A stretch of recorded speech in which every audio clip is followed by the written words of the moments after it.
Hello friends, welcome. So this is the new subject which I am going to start, digital circuits. This digital circuit subject is having the highest weightage in the GATE exam.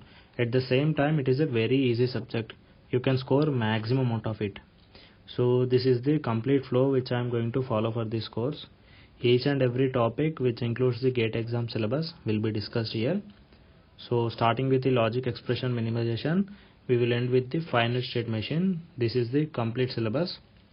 So you need not to refer any other textbooks for this subject, so only follow all these videos. This is more than enough, so you can solve any problem if you follow these videos.